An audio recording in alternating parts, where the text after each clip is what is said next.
Mishnah de Elul, Yamim Noraim, Rosh Hashanah, Kippour, etc., est basée essentiellement sur la Emouna. Sur la Emouna et le bitachon que nous devons avoir envers Hachem, que toutes ces choses-là qu'on nous raconte sont le Emet, Emet l'Amita Shel Torah. Si quelqu'un il a des doutes là-dessus, il se pose des questions, c'est pas clair pour lui, tout le jugement n'est pas clair, Rosh Hashanah n'est pas clair, Kippour n'est pas clair, il doit d'abord faire un birour là-dessus. D'abord, Shit Barer, Vitamet et Seladam. Il faut avoir d'abord birour et imout sur les choses. On ne peut pas avancer comme ça dans une vie, dans un mode de vie où on n'a pas les choses claires dans sa tête. Donc tout est basé sur Emouna, la Emouna. Maintenant, on va expliquer, dans le temps qu'on a, c'est quoi la Gdara de la Emouna dans la Torah, pour qu'on comprenne maintenant de quelle manière on va rentrer dans ces Yamim-là, dans Yamim Anoraim, qu'on comprenne Bidiouk Ma c'est Emouna. La Gemara ramène que la Emouna dans la Torah n'est pas traduite comme la traduction des Goïm. Ce n'est pas la foi. La foi, c'est une traduction fausse de la Emouna. Ce n'est pas ça la traduction de la Emouna. La traduction de la Emouna dans la Torah, c'est quoi? C'est fidélité. Fidèle. C'est ça dans la Torah. Fidélité. Et la Gemara, pour qu'on confirme que c'est bien ça la traduction, elle ramène un maasé, dans la Gemara de Ta'anit, elle ramène un maasé d'un jeune homme qui a dragué une jeune fille, il a dragué une jeune fille, et il a promis mon merveille, ça y est, je me marie avec toi, et c'est fini, c'est la vie, je t'adore, et je t'aime, les belles. Bon, comme toutes les jeunes filles, Miskena, elle a craqué, elle a vu un bonhomme plein de bonne volonté, et il lui plaît, il est beau gosse, etc., il lui plaît mon merveille, donc elle a craqué. Et elle lui a dit, ok, viens, on fait ce qu'on veut, etc. Donc il a fait ce qu'il voulait avec elle, le roulé, bien sûr, en lui promettant de se marier avec elle. Maintenant, Pitom, il annonce, quand elle lui dit, on avance, il dit, attends, doucement, là j'ai un voyage important à faire. Donc, disparu. Le bonhomme, il a disparu. Où il est, on ne sait pas où il est. Il est parti, il a disparu. Bon, c'est un, comment dire, tchatcha, c'est la tchatch. Il a blagué, il a disparu. Il est parti en Bzinatayam, en Outre-mer, etc. Et là-bas, il a rencontré une jeune fille qu'il n'y a plus. Ouais, là, c'est sérieux, là. Là, il n'y a plus. Et à ce moment-là, il s'est marié avec elle. Maintenant, celle-là, là-bas, avant de partir, oui, bien sûr, il s'est engagé envers elle. Il a dit, attends, mais il faut que ce soit sérieux, etc. Rouler, tu me promets de te marier avec moi, rouler, mais montre-moi que c'est sérieux, etc. Qu'est-ce qu'il a fait pour montrer que c'est sérieux? Il s'est bien sûr encore moqué d'elle, soi-disant. Il lui dit, regarde, c'est très bien, on va prendre deux témoins. Comme dans un mariage. Et ces deux témoins seront témoins que je serai fidèle à toi. Elle a dit, ok, qui c'est les deux témoins? Là où on est, il n'y a personne, là. Elle a dit, il regarde comme ça. Il dit, voilà, celui-là et celui-là. Qui c'est celui-là et celui-là? La Gemara a dit, le bord et la houlda. Il y avait là-bas un puits, et là-bas, il y avait un rat. Il dit, le rat et le puits, c'est eux les témoins. Pour vous dire un petit peu la naïveté de cette jeune fille. Combien elle était naïve, la pauvre. Elle dit, ok, pas de problème. Ils seront les témoins que tu vas revenir et tu es fidèle à ta parole, et donc je me donne à personne. Je suis réservé pour toi. Donc, il est parti, il s'est marié avec une autre fille, il a oublié. Rien. Et il a eu, Baruch Hashem, 2 enfants, un garçon et une fille. Donc la vie, elle continue là-bas. Elle est là-bas en train d'attendre. Ouais, elle est là-bas, elle est en stand-by, elle attend. On lui fait des propositions. On lui dit, mais regarde, on lui dit, mais ça, il est parti, il faut l'oublier. Non, je suis fidèle. Il m'a mis 2 témoins, et à chaque fois qu'elle raconte l'histoire, tout le monde se moque d'elle. Mais en attendant, c'est son histoire, et elle ne bouge pas, la fille. La Gemara, comme ça, elle raconte. Un jour, il était avec sa femme là-bas, avec ses 2 enfants. Ils sont partis se promener dans un parc. Il y avait un week-end, ils sont partis dans un parc. Et dans le parc, les 2 enfants s'amusent comme ça. Puis ils entendent un cri d'un des 2 enfants, qu'il est tombé où? Dans un puits. Il est tombé dans un puits. Alors tous ils sont oh là là, ils viennent tous, ils ont emmené le Gatsala, ils l'ont sorti du relais. Trop tard, il est mal tombé. Il est tombé sur la tête. Donc fracture du crâne, chez Malahem, mort sur place, et il est mort. Maintenant, ils sont complètement démontés, ils ne savent plus rouler. Maintenant, il y a la fille. La fille, Piton, ils sont en train de réaliser ce qui leur arrive avec le garçon. Piton, ils entendent le cri de la fille. Qu'est-ce qui s'est passé? Un rat l'a mordu. Elle a mordu, tous ils arrivent, c'est une morsure d'un rat, ça peut être la rage, ils vont pour la prendre, pour l'amener à l'hôpital. Sur le chemin de l'hôpital, elle est morte. Donc, voilà l'histoire. La femme, elle se tourne vers son mari et lui dit, c'est quoi ça? C'est quoi? C'est une xéra, quoi. Ouais, non, attends, c'est bizarre, c'est xéra. Un rat et un puits, mais c'est des choses qui n'arrivent pas, c'est le shachiar.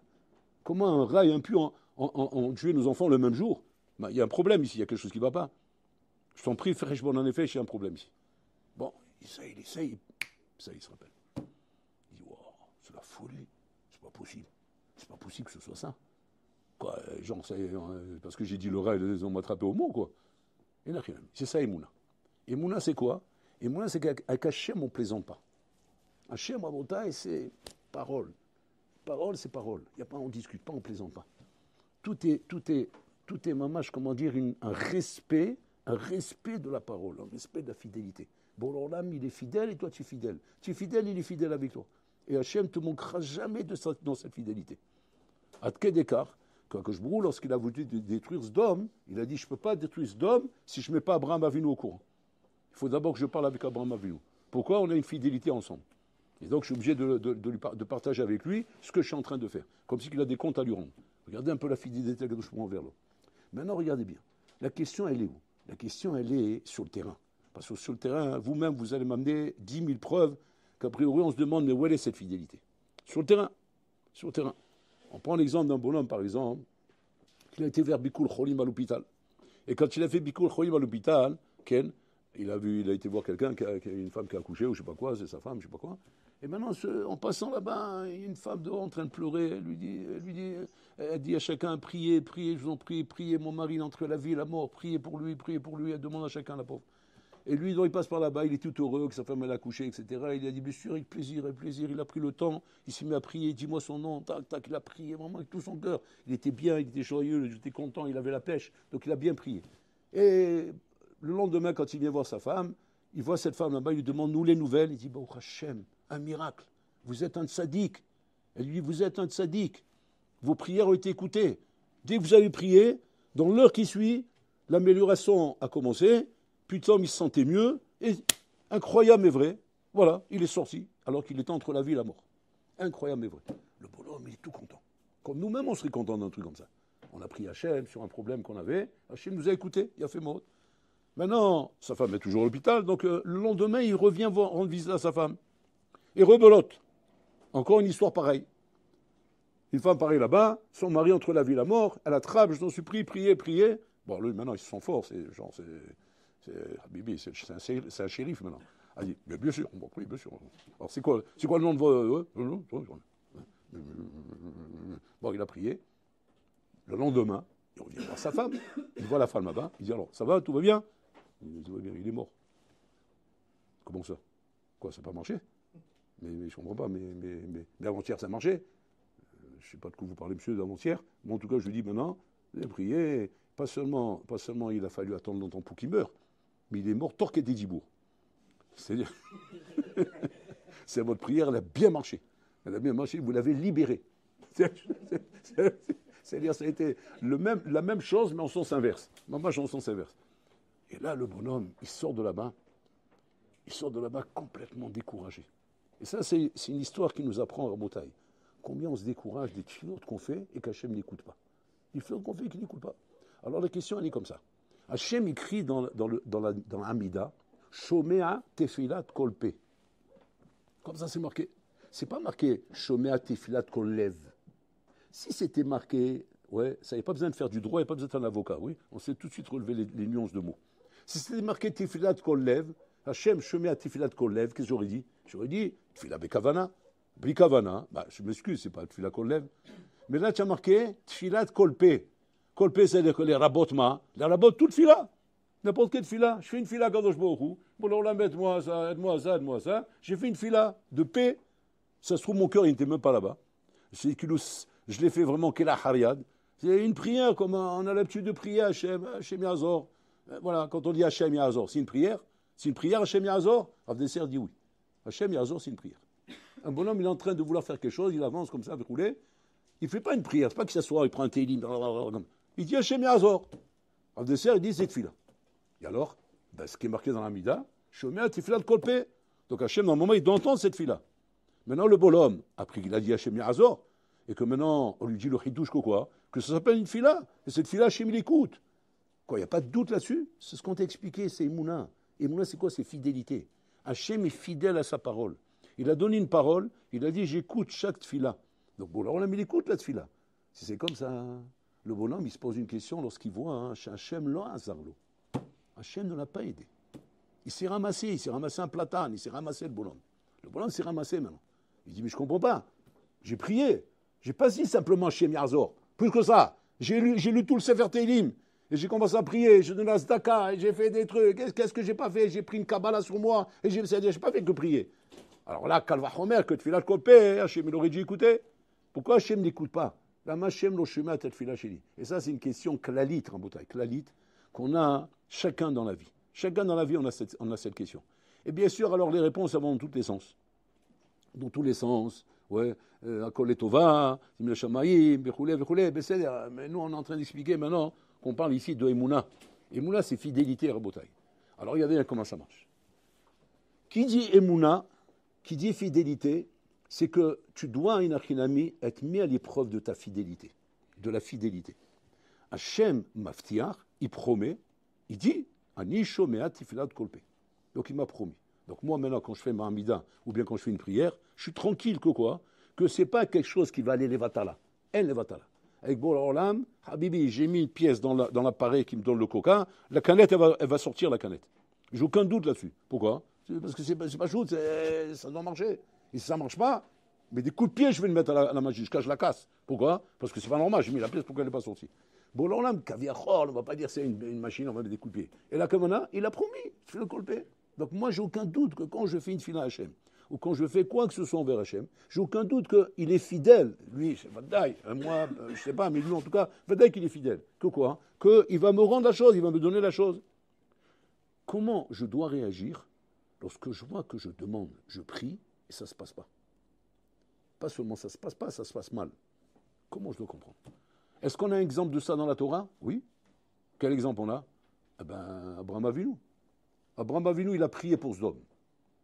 Il a prié pour Sdom sans arrêt, il a prié longtemps. Et à ça, et comme ça, et comme ça, et comme ça, et comme ça. Et que Shbourou Bassof, il a détruit Sdom. Alors, la question, elle est comme ça là-bas. Parce que là-bas, tu vas dire, oui, mais bon, d'accord, mais il a prié s'il y a des tzadikim. Hachem lui a dit, il faut qu'il y ait des tzadikim. Et en fin de compte, il a dit qu'il n'y a pas de tzadikim, donc c'est pour ça qu'il a détruit. La question, elle est comme ça. Pourquoi pour l'Olam, tu le laisses tourner en rond comme ça? Peut-être il y a 50, peut-être il y a 40, peut-être. Ça dis-lui, il n'y a pas. C'est où? Il n'y a pas. C'est tous des Réchaïm, il n'y a même pas un minyan, il n'y a rien du tout là-bas. Sans minyan, on ne peut pas. Une ville, elle ne peut pas exister. C'est comme ça. Le monde, il a été détruit parce qu'il n'y a pas minyan. Là aussi, il n'y a pas minyan, donc le monde est détruit. C'est la Torah qui tient le monde. Là où il n'y a plus de Torah, il n'y a plus rien, le monde, il ne peut pas tenir. Donc c'est normal, on doit les détruire. Dis-lui tout de suite. Pourquoi tu le laisses user sa salive, user ses forces, prendre son temps? Abraham Avinu, c'est un tzaddik, il a d'autres choses à faire. Il a d'autres chats à fouetter. Qu'est-ce que tu es en train de lui prendre la tête maintenant? Et comme ça, et comme ça, et comme ça. Et la paracha, elle est longue là-bas. Une paracha longue où la Torah, normalement, elle a à voir de chaque mot. Chaque mot, chaque lettre, c'est des chidushim qu'on apprend. Et là, la paracha entière, pourquoi? Pour écouter la prière de Abraham Avinu, où il est rentré, et regarde, je vous regarde en train d'écouter sa prière. Et là, on a la réponse à notre question, à Motaï. Cette paracha est la réponse à notre question. Regardez bien. Le truc est comme ça. Quand un homme y prie, Hachem shomeh atifilat kolpe. En tfila levatala. En davar kase. En tfila levatala, afilu tfila bli kavana. Même une fila bli kavana. Des fois, des bonhommes qui me disent, mais voilà, c'est bien de continuer à prier, je prie sans kavana. Quand je prie, je n'ai pas la tête là. Je lis, c'est ma bouche qui parle. Mais moi, je ne suis pas dedans, je ne suis pas là, je ne suis pas concentré. Surtout en ce moment, j'ai des problèmes, je ne suis pas concentré. Donc, il faut quand même prier. Ken, c'est comme ça, là, on doit quand même prier. On doit quand même prier, même si voilà. On ne tranche plus comme Rav Meir Moutenbo, qui était le Rav du Roche. Aujourd'hui, si on ne prie pas sans kavana, on ne priera plus du tout. Donc, on prie quand même. On prie quand même. Et donc, la prière, on l'a fait quand même, malgré qu'on est sans kavana. Donc, on doit prier quand même. Et donc, cette prière-là, hein, tu vas dire, attends, j'ai pas de problème. Tu me dis, je prie malgré qu'il n'y a pas de kavana. J'ai compris. Ah, tu veux dire, pour pas que je perde l'habitude de prier, c'est ça que tu veux dire? Non, tu n'as rien compris. Je veux que tu pries malgré tout. Pourquoi? Parce que tes prières, même sans kavana, ouais, elles portent là-haut. Elles portent là-haut. C'est comme des graines qu'on pousse, qu'on plante. Et quand un paysan raboté, il plante une graine dans la terre.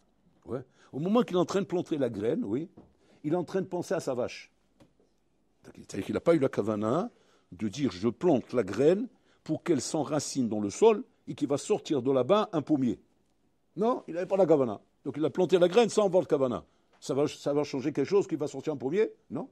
Pourquoi? Parce que c'est comme ça. Hachem, il a mis une nature dans le monde, un teva dans le monde, que quoi? Que quand tu plantes une graine dans la terre, cette graine, elle pousse. C'est pareil la tfila.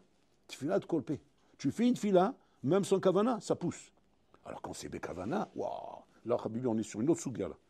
Tfila bekavana, c'est une autre sougia, Rabotai. Il dit le shlakadosh, regardez le chidouche qui dit le shlakadosh. Il dit c'est quoi la différence entre tfila bekavana et tfila bekavana? Parce qu'ils disent Khazal, que le tfila bakavna, c'est que gouf blenishama. Ça, on a compris ça. Mais pour l'instant, on parle d'après la définition de la tfila. Que le tfila, on a dit, tfila klopé. Alors, c'est quoi la différence entre kavana et pas kavana? Il dit là-bas, la différence, elle n'est pas pour la tfila en soi, parce que la tfila en soi, quoi qu'il arrive, elle est écoutée. La différence, elle est pour toi. Elle est pour toi. C'est quoi pour moi? Quand je prie bekavana, je n'ai pas seulement le bénéfice d'avoir fait une prière qui va être écoutée. J'ai le bénéfice en soi d'avoir prié Bekavana. C'est-à-dire de m'être approché d'Akadosh Baruch Hu, d'avoir réussi, Pachout, à vibrer devant ma tfila. C'est-à-dire à sentir que ma tfila, Keverchol, m'a fait bouger. Voilà ce que je gagne quand je prie Bekavana. Mais concernant l'effet de la tfila, il n'y a pas de différence entre Kavana et Bekavana. Du moment où tu pries, tu montes par là que tu as la émouna de croire en Hachem. Sinon, pourquoi tu pries? Tu pries parce que tu as cette émouna. Maintenant, on ne va pas commencer à mettre ici des niveaux. Dire non, ça c'est plus, ça c'est moins. Non, tu pries, ça y est. Mais Kavana, c'est une afkamina que pour toi. Que pour toi, que quand tu pries avec Kavana, à ce moment-là, tu as gagné maintenant d'avoir senti que je me suis approché d'Hachem. C'est tout. Maintenant, la Gemara, elle explique là-bas. Hein. C'est quoi? Explique-moi, c'est quoi la Emouna? De quelle Emouna on parle ici? Parce qu'on sait qu'il y a Emouna et Bitachon. C'est quoi la différence entre Emouna et Bitachon? Emouna, c'est, comme tu dirais, la théorie. Bitachon, c'est la pratique. C'est-à-dire, Misheshlo bitachon, ishlo emuna. Misheshlo emuna, il n'a pas forcément bitachon. Emuna, c'est la théorie. C'est quoi la théorie? Il y a Hachem, Hachem wa Elohim, il existe, il surveille, il fait tout, il est là, c'est lui le patron, et on milevado. Ça va, ça c'est la théorie. Maintenant, la pratique, sur le terrain. Sur le terrain, tu vis comme ça? Oh non, ça c'est autre chose. Ça, je suis au courant de tout. Je sais que c'est comme ça que ça marche. Sur le terrain, ça je sais pas, c'est pas Bachout. Ça sur le terrain, je sais pas si je suis capable d'arriver là-bas. On raconte sur le Beth Alevi, que le Beth Alevi, il faisait partie des rabbanim que les Allemands cherchaient. Les Allemands Gamzerobim. Ils savaient que si tu veux, arriver à mettre une fin à Israël, il faut leur couper tous les rabbanim. Vous voyez là comme ils savaient. Et donc ils cherchaient, c'était wanted, c'est-à-dire ils cherchaient, mamash, tous les rabbanim. Ils les cherchaient un par un. Donc en Israël, Gdoshim, Rabotai, ils essayaient de protéger les tzadikim. Et donc ils essayaient de les faire fuir, de les faire sortir de l'Europe pour pouvoir les protéger. Et là-bas, il y avait le Beth Alevi. Le Beth Alevi qu'il fallait absolument sortir de là-bas. Donc il y avait ce qu'on appelle un passeur. Un passeur, c'est un bonhomme qui, on lui donne une somme d'argent, il prend des risques, ouais, il parle bien l'allemand, il a une tête d'allemand, etc. Et lui, il sait comment faire passer les gens. En tout cas, il essaye. Maintenant, on l'a appelé, on lui a dit, voilà, on veut faire passer le Beth Alevi, donc il faut que tu le sortes d'ici, et puis qu'en effet, il le cherche. Très bien, il dit, pas de problème. Amenez-le, que je le vois. Donc il lui a emmené le Beth Alevi. Il regarde le Beth Alevi, il dit, je t'explique, monsieur le Beth Alevi. Ouais. Tu as vu ta tête là? On passe pas avec ça. Alors il dit, qu'est-ce qu'il faut faire alors? Tu rases ta barbe, ouais. Tu laisses pousser un peu tes cheveux, je vais te faire des bouclettes, ouais. Je vais t'acheter un t-shirt et un jean, d'accord? Et voilà, et on va se dire, tu es sourd et muet, et c'est moi qui parle. Voilà. Et de cette manière, on va pouvoir passer. On a une chance de passer. Mais là, comme tu es là, c'est impossible. Le Beth Alevi, on sait à quoi il ressemble. Ta photo, elle est dans toute l'Allemagne, dans tout l'Europe, on cherche les bons têtes. Je l'ai dans la voiture avec moi, et on va passer la douane comme ça, tu rigoles quoi? C'est la première chose qu'on va t'attraper. Alors l'autre, il le regarde comme ça, il dit, si jamais c'est sur toi que je comptais, c'est Vadaï que j'aurais fait ça. Mais je compte pas sur toi, je compte sur Akadosh Baruch Hu. Toi, tu es juste un moyen pour arriver là-bas. Tu es un moyen simplement. Mais bon, je comprends pas ce que vous dites. Bon, ok, on fait comme vous dites. Ok. Mais ça coûtera plus cher parce que là, je prends des risques. Ok, ils ont payé très cher. Il a pris dans la voiture. Il passe un premier barrage, un deuxième barrage, un troisième barrage. Bon, il est content. Il dit, tiens, ça se passe bien. Maintenant, il lui dit au Beth Alevi, je vous préviens, ce barrage-là, il est très dur à passer. Celui-là, là-bas, c'est vrai qu'on a été aidé. Mais celui-là, là, il est très dur. Pas très dur, il est pratiquement impossible à passer. Là-bas, c'est des vrais Allemands. Là, je ne sais pas ce que c'est, mais là, c'est des vrais. Alors, il dit, bon, d'accord. Alors, bon, priez. Alors, bon, ils avancent comme ça. Lui, il se dit, bon, s'il prie bien et tout, etc., comme ça s'est passé, normalement, on nous laisse passer.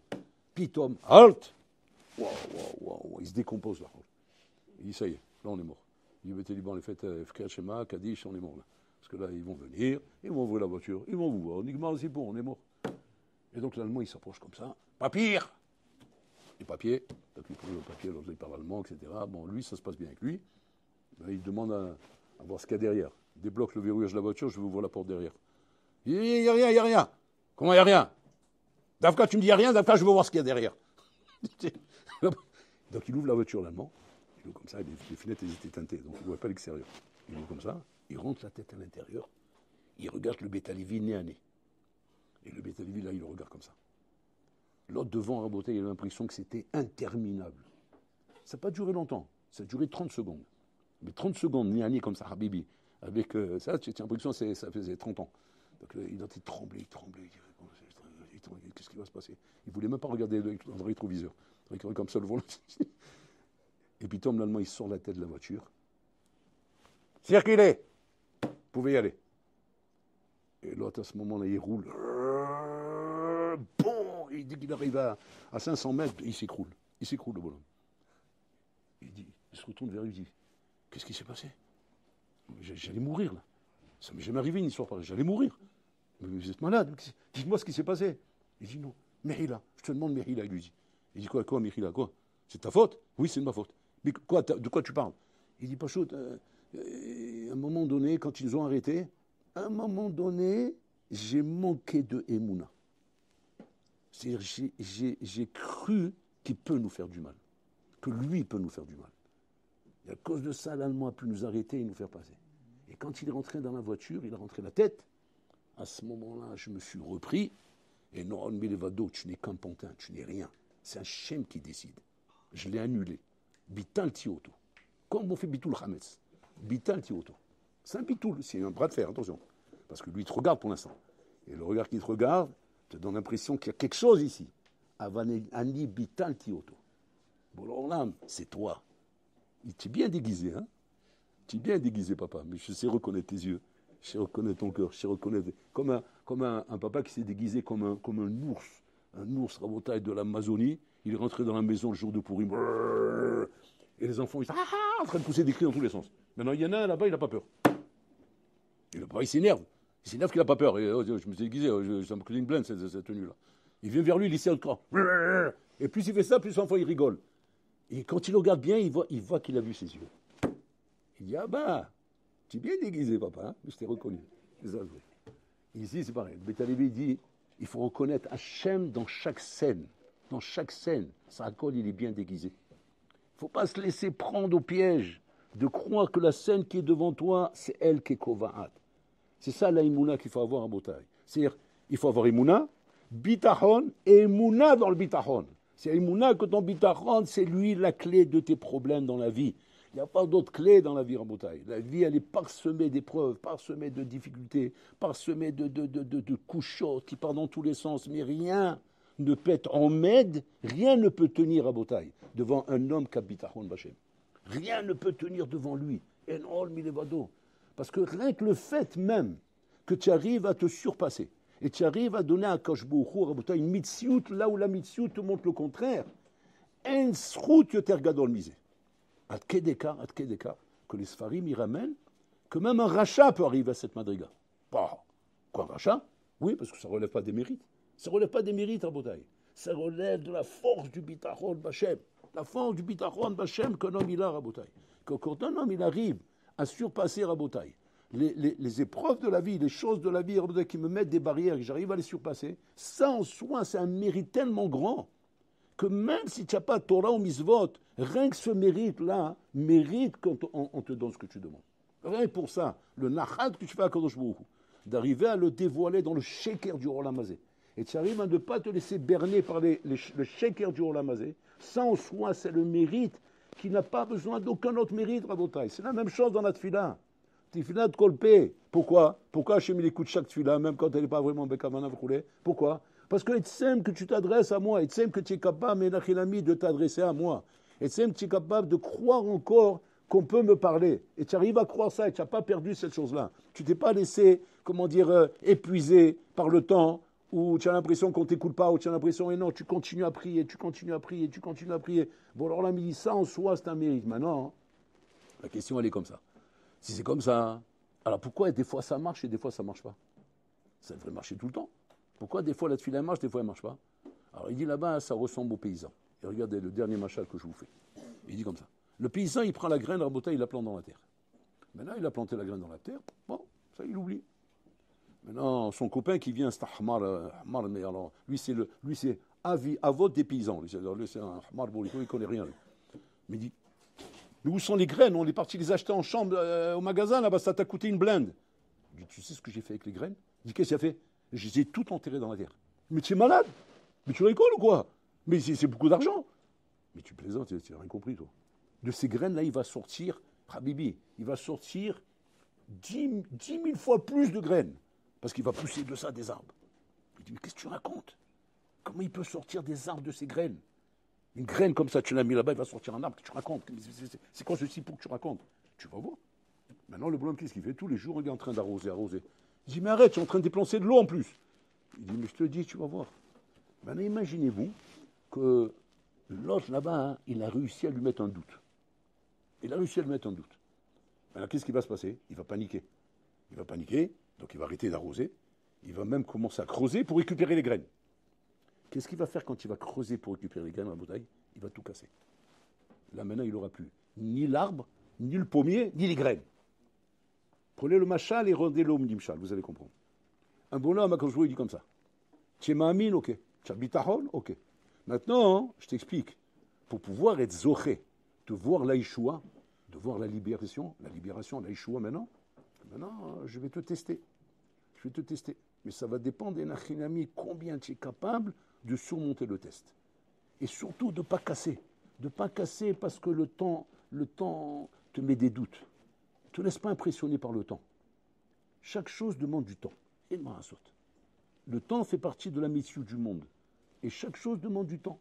Il y a des fois, il faut attendre un peu plus. Des fois, il faut attendre un peu moins. Mais une chose doit être certaine que tu dois dire, j'ai pas de safek que ça va arriver. Comme le Mashiach. Ça prend du temps. Mais on n'a pas de safek que ça va arriver. Là, c'est pareil. Le bonhomme, il est là, il arrose, il te dit, ça arrivera. J'ai pas de safek. C'est vrai que là, ça prend un peu plus de temps. Je ne comprends pas pourquoi. Mais je marme ma mâche de bitachon et de Emouna. Et en fin de compte, ça vient. La raison pour laquelle, Rabotai, on ne voit pas des résultats dans toutes nos prières, dans toutes nos bitachon, dans toutes les Emouna, Rabotai. C'est parce qu'à un moment donné, on a perdu la patience. Et à un moment donné, on s'est mis à poser des questions. C'est ce qui s'est passé, Rabotai, lorsque Yaakov Avinu, il a dit à Akadosh Baruch Hu, bon, Moshe Rabbeinu, quand il a dit à Akadosh Baruch Hu, pourquoi tu fais du mal à ce peuple? Akadosh Baruch Hu dit, dommage, Chabal. Il ne fallait pas dire non. Ce peuple, je vais le sortir. Et il fallait passer par ce passage. Mais tu as demandé la main. Comme tu as demandé la main, tu rentreras pas en Israël. C'est le Ravaillom. Maintenant, mon beauté, il faut faire très attention aux mots qu'on emploie. Il ne faut pas douter de la fidélité d'Hachem. Il ne faut pas douter. On ne dit pas pourquoi. On dit simplement, bon, on est patient, Hachem, il va nous aider, ça va venir. On continue à être mamine et ça va venir. Et ça vient, Rabotai, ça fait que ça vient. On ne va pas remettre en question parce que le temps te fait traîner. Il gadal, vite kadash, shemiraba. בעלמא דברה חילותי וימליך מלכותי וישמע פולקני ויקרא משיחה בחי חול ויום יחול מחי דחול בית ישראל בעגלה ובזמן קריב וימול אמן יהא שמרבה מברך לעולם ולעלמא מיה ידברם וישתבן פעם תרומן ותנסה ותדל ותעלי ותעלל שמי דקודשה בילכו לעילה מן כל ברכתה שחדת שבירתה ונחמתה דמירם לעלמא וימול אמן על ישראל ורבנן ועל תלמידיון ועל כל תלמידיון דעסקין בור הייתה קדישה דיבר אתר דין ודי בכל אתר ואתר לנהלו נכון חינה וחסדה ורחמה מן קודם הרשמיה וימול אמן יש הרמה רבן משמיה חמיסבה וישועה ונחמה שבה ופואה גאולה ושליחה וכפרה ורווח ועשרה לנו לכל עמו ישראל וימול אמן עושה שלום וברמה ורחמה ויעשה שלום עלינו ועל כל עמו ישראל וימול אמן.